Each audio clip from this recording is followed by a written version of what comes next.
반갑습니다. 저는 조유풀교회를 섬기는 김영남 목사입니다. 오늘은 사도행전 4장 23절부터 31절 말씀으로 기도에 힘쓰라 라는 제목으로 같이 말씀을 나누고자 합니다.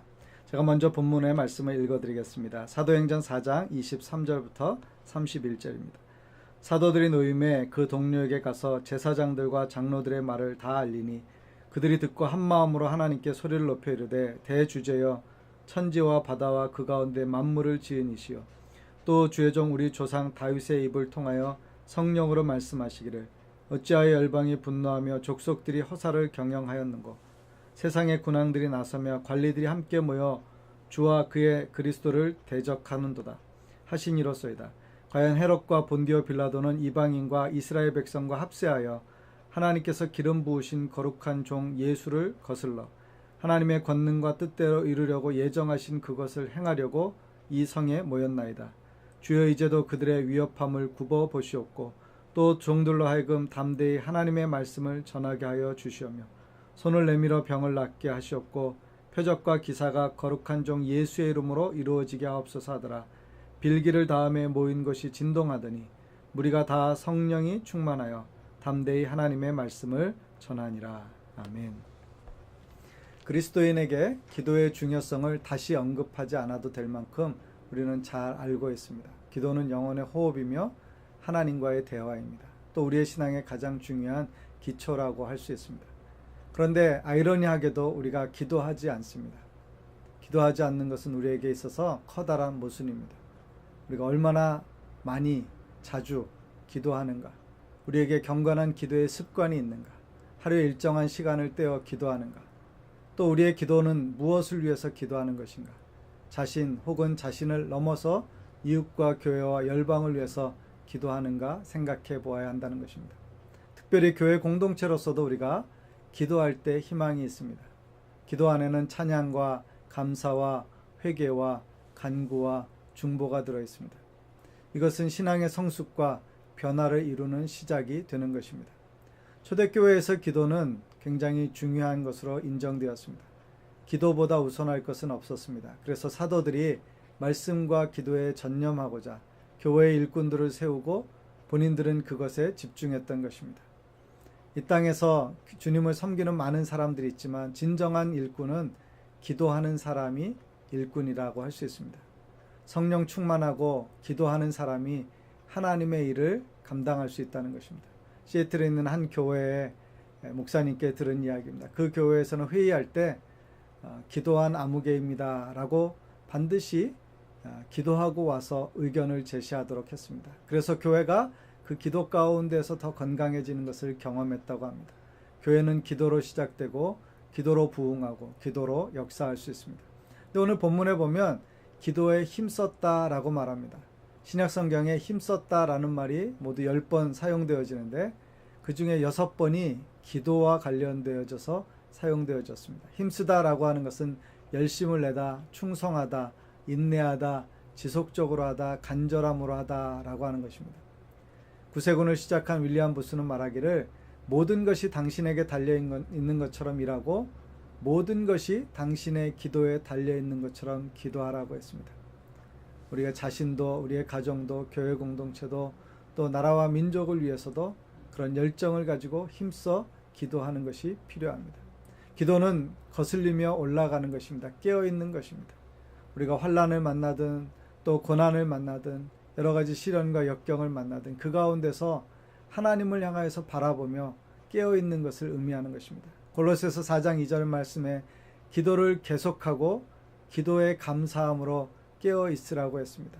에베소서 6장 18절에는 모든 기도와 간구를 하되 항상 성령 안에서 기도하고 이를 위하여 깨어 구하기를 항상 힘쓰며 여러 성도를 위하여 구하라고 했습니다. 기도하는 것은 영적인 무장의 중요한 부분이 되는 것입니다. 왜 이렇게 기도가 중요하고 또 우리가 기도의 삶을 살아야 할까요? 첫 번째, 기도는 영적인 생명이기 때문에 그렇습니다. 사도행전 2장 1절부터 4절에 보시면 오순절 날이 이미 이름에 그들이 다 같이 한 곳에 모였더니 호련히 하늘로부터 급하고 강한 바람 같은 소리가 있어 그들이 앉은 온 집에 가득하며 마치 불의 혀처럼 갈라지는 것들이 그들에게 보여 각 사람 위에 하나씩 임하여 있다니 그들이 다 성령의 충만함을 받고 성령이 말하게 하심을 따라 다른 언어들로 말하기를 시작하니라. 그렇게 기록되었습니다. 이것은 우리가 잘 아는 예루살렘에 모여서 기도하고 있었던 사도들과 또 120문도에게 하나님의 성령이 임하였고 오순절 성령 강림의 역사로 말미암아 교회가 시작된 것입니다. 예수님께서 승천하실 때 그들에게 약속하신 성령이 올 때까지 그 성에 머물며 기다리라고 했을 때 그들은 그냥 막연히 기다린 것이 아니라 함께 모여서 간절함으로 기도하며 기다리고 있었던 것입니다. 그 기도의 응답을 통하여서 교회가 시작되어지고 하나님의 선교가 시작되어졌던 것입니다. 기도는 사도들을 온전히 변화시켜서 그들이 담대하게 증거하기 시작하게 되었습니다. 그들이 나가서 하나님의 말씀을 전할 때 하나님께서 이미 구약을 통해서 약속하신 것이 어떻게 예수 그리스도를 통해서 이루어졌으며 그 후에 이루어질 모든 일에 대해서 분명한 것을 드러내고 증거할 수 있었습니다. 그들에게 겉으로 가시적인 변화가 드러날 정도의 놀라운 변화를 일으켰던 것입니다. 성령 충만한 베드로가 요엘의 예언을 들어서 말세의 모든 육체에 성령을 부어 주시리라는 그 메시지를 전하게 되었을 때 회개의 역사가 일어났습니다. 많은 회심한 사람들이 함께 모여서 교회를 이루게 되었던 것입니다. 삶의 변화가 일어났습니다. 기도를 통해서 함께 기도할 때 일심으로 소리를 높여 기도할 때 하나님의 사람들이 교회가 되고 교회를 통해서 하나님의 역사가 번지게 되었던 것입니다. 예수님은 이 땅에 계시는 동안에 제자들에게 기도를 가르쳐 주셨습니다. 그것이 우리가 잘 알고 있는 주기도문입니다. 예수님은 귀신 들린 자들과 병든 자를 고칠 때에도 기도 외에는 이런 악한 것이 나갈 수 없다고 기도를 강조해 주셨습니다. 또 우리가 항상 낭망치 말고 기도에 힘쓸 것에 대해서도 말씀해 주셨습니다. 그리스도인은 개인과 교회 공동체에서 영적인 바로미터가 있는데 그것은 기도입니다. 기도에 생명력 있는 사람이 온전한 그리스도인이고 기도의 능력이 살아있는 교회가 건강한 교회입니다. 두 번째, 기도는 위기를 극복하게 합니다. 오늘 함께 읽은 4장의 본문의 말씀은 예루살렘 교회에 핍박이 있었습니다. 그들이 사도들을 잡아가고 많이 때리고 옥에 가두고 위협했습니다. 사단은 때때로 복음을 방해하기 위해서 이런 전략을 사용합니다. 폭력적인 위협입니다. 또 내부적으로는 도덕적인 부패가 있을 수도 있습니다. 그래서 모든 것들이 분산되어지게 하는 것입니다. 그런데 하나님의 능력은 기도 가운데서 드러나게 되었습니다.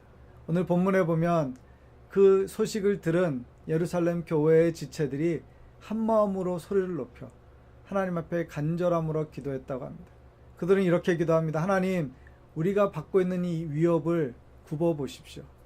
그것은 하나님께서 그곳에 시선을 떼지 않고 지켜봐 주시고 하나님이 역사의 주관자이시며 교회의 통치자이신 것을 인정하며 하나님께서 그 상황 가운데 간섭하시고 도와주시기를 바라는 것입니다. 그런데 그들은 함께 모여 한 마음으로 기도했던 것입니다. 교회는 그런 면에서 유람선이 아니라 군함이라고 할 수 있습니다. 그것은 전쟁의 승리를 위해서 각자의 사명을 감당하는 것과 같습니다. 교회가 어려움과 위기가 있을 때 함께 모여 기도하는 것은 영적인 승리를 이룰 수 있는 초석이 되는 것입니다. 함께 기도할 때 그 안에 연합과 격려가 이루어지는 것입니다. 그들은 간절히 기도했는데 그 기도의 내용은 뭐냐면 하나님의 말씀이 성취되어지기를 위해서 기도하는 것입니다. 시편의 말씀을 인용하고 또 예언의 성취를 알리고 있는 것입니다. 그들은 담대하게 기도했습니다. 담대히 하나님의 말씀을 증거할 수 있기를 위해서 기도했어요. 복음적인 교회는 말씀의 권능이 나타나고 영혼을 구원하는 교회입니다. 이 세상 가운데 땅끝까지 주의 복음이 선포되어지기 위하여서 힘쓰는 교회입니다. 그러한 교회에 꼭 필요한 능력이 담대히 하나님의 말씀을 증거하는 것입니다. 또 기도는 기적과 기사와 표적을 나타냅니다. 그것을 통해서 하나님의 영광과 하나님의 역사하심을 드러내게 되는 것입니다. 또 기도함으로 그들 안에 성령의 충만하심이 있었습니다. 사도행전 5장 41절과 42절에 보시면 사도들이 그 이름을 위하여 능력받는 일에 합당한 자로 여기심을 기뻐하면서 공회 앞을 떠나니라 그렇게 기록했습니다. 그들이 날마다 성전에 있든지 집에 있든지 예수는 그리스도라고 가르치기와 전도하기를 그치지 아니하였다라고 말합니다.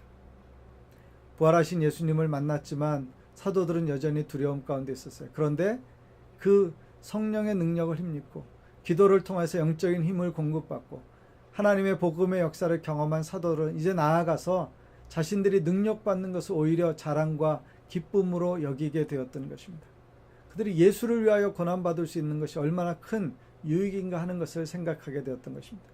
그들은 함께 유무상통하며 함께하는 공동체로서 성령의 충만함을 드러내고 기쁨과 감사가 넘치는 삶을 살았던 것입니다.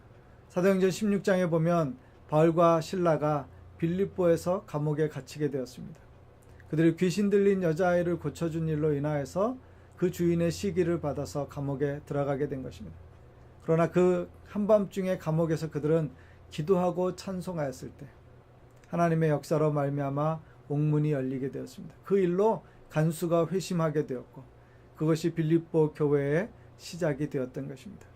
출애굽기 17장에 보시면 아말렉과의 전쟁에서 한 번도 전쟁해 보지 않은 이스라엘 백성이 전투에 참여할 때 모세가 기도하고 아론과 훌이 모세를 보좌하여 함께 기도함으로 전쟁에 승리했던 것입니다. 하나님 앞에 기도하는 공동체는 하나님의 영광을 보게 될 것입니다. 세 번째, 기도는 하나님의 뜻을 이룹니다. 사도행전 13장에 보면 이런 말씀이 있습니다. 주를 섬겨 금식할 때 성령이 이르시되 내가 불러 시키는 일을 위하여 바나바와 사울을 따로 세우라 하시니 이에 금식하며 기도하고 두 사람에게 안수하여 보내니라. 바로 안디옥 교회에서 바울과 바나바를 선교사로 보내는 이야기입니다. 하나님의 교회가 함께 기도할 때 성령의 충만함을 받고 그들이 하나님의 뜻을 깨닫고 하나님의 인도하심을 받았습니다. 그래서 하나님께서 그 교회에 말씀하시는 음성을 들을 수 있었고 그것을 따라서 하나님의 역사를 이룰 수 있었던 것입니다. 교회가 함께 기도하고 금식할 때 성령의 인도하심과 지시하심을 받았고 그것에 순종하는 사람들로 말미암아서 하나님께서 마침내 이방인의 구원을 위하여 바울과 바나바를 구별하여 보내는 역사를 이루게 되었던 것입니다. 그들은 기꺼이 선교사로 파송되었으며 이제 열방을 섬기게 되는 역사가 일어났던 것입니다. 그들 교회 가운데서 가장 유력한 지도자가 바울과 바나바인데 인간적인 생각으로 쉽지 않은 결정이었지만 하나님의 말씀에 순종할 때 그리고 교회 역사 가운데 아무도 해보지 않은 그런 일들 처음 하는 일이었지만 하나님의 말씀에 순종하여 그 일을 이룰 때 우리가 사도행전의 놀라운 선교의 역사를 그것을 통해서 볼 수 있게 된 것입니다. 기도한다는 것은 예측할 수 없는 상황과 환경 가운데에서도 여전히 하나님의 뜻을 이루는 것입니다. 골로새서 4장 3절과 4절 말씀에 보면 바울이 기도를 부탁하고 있습니다.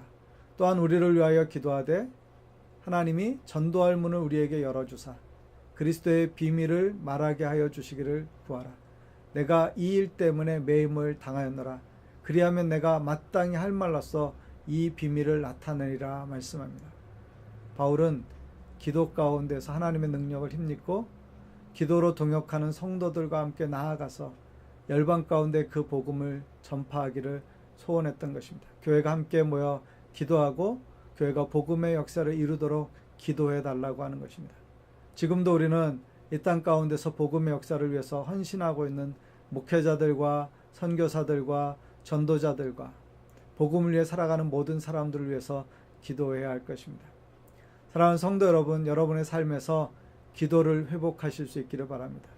열심히 기도하시는 분들은 더 헌신하여 기도하실 수 있기를 바랍니다. 함께 모여 기도하는 자리에 더 많이 참여하실 수 있기를 바랍니다. 항상 기도에 힘쓰시기를 바랍니다. 쉬지 말고 기도하시기를 바랍니다. 기도가 중단되었다면 여러분의 삶의 자리에서, 가정에서, 새벽 기도의 처소에서, 또 예배 시간마다, 또 개인적으로 시간을 내어서 하나님 앞에 기도하실 수 있기를 바랍니다. 기도로 하나님과 대화하십시오. 기도로 하나님과 영적인 교제를 나누십시오.